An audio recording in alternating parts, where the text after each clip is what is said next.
రాజధాని అమరావతిపై మాజీ సీఎం జగన్ మతిలేని మాటలు చెప్తున్నారని మంత్రి కొల్లు రవీంద్ర అన్నారు.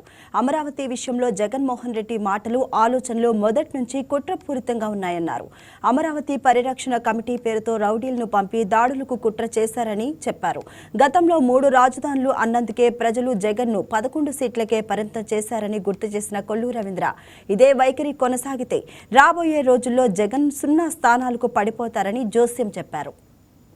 ముఖ్యమంత్రి వర్యులు నారా చంద్రబాబు నాయుడు గారు రాష్ట్రాన్ని ఎలా మనం ముందుకు తీసుకెళ్లాలా, ఈ రాష్ట్ర అభివృద్ధి ప్రజల ఆకాంక్షలు తగిన విధంగా ముందుకెళ్తా ఉంటే ఇవాళ ఒక కుట్రపూరితంగా జగన్మోహన్ రెడ్డి మాటలు చూస్తూ ఉంటే నిజంగా ఒక సైకో ఆలోచన కలిగినటువంటి వ్యక్తి ఎలా ఉంటాడనే దానికి నిన్న ఆయన మాటలే ఒక నిదర్శనం.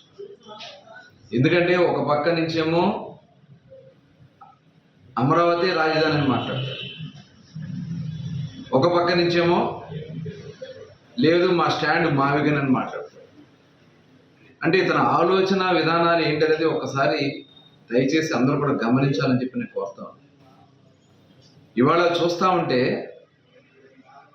ముందేమో మాది అమరావతి స్టాండ్ అని చెప్పి ఎన్నికల ముందు గెలిచిన తర్వాత ఏమో మాది 3 రాజధానుల స్టాండ్ అని చెప్పాడు.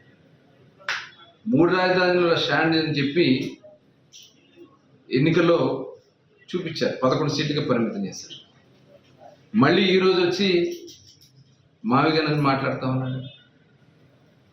అంటే ఎవరన్నా పచ్చగా ఉంటే చూడలేనటువంటి మనస్తత్వం ఉన్నవాడినే సైకోలు అంటారు.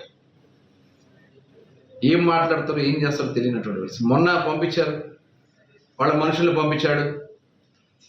పంపించి రాజధానిలో పరిరక్షణ కమిటీ, సిఆర్డీఏ పరిరక్షణ కమిటీ అన్నాడు. తరిమి కొట్టారు అక్కడ. ఇవాళ నిన్న మాట్లాడుతూ ఈ రకమైనటువంటి ఒక దుర్మార్గమైనటువంటి ఆలోచనలు చేస్తున్నటువంటి పరిస్థితిని చూస్తూ ఉంటే దయచేసి మనం అందరం కూడా ఇలాంటి వ్యక్తుల్ని చాలా అప్రమత్తంగా ఉండాల్సినటువంటి అవసరం ఉంది. ఇవాళ రాష్ట్రాన్ని సమగ్రంగా అభివృద్ధి చేయాలి. ఈ రాష్ట్రంలో అమరావతి రాజధాని అనేది మనం అందరం కూడా కోరుకున్నాం. ఆ రకంగానే మొన్న ఎన్నికల్లో ఒక స్పష్టమైనటువంటి మెజార్టీని వాడు కూటమికి ఇచ్చారు.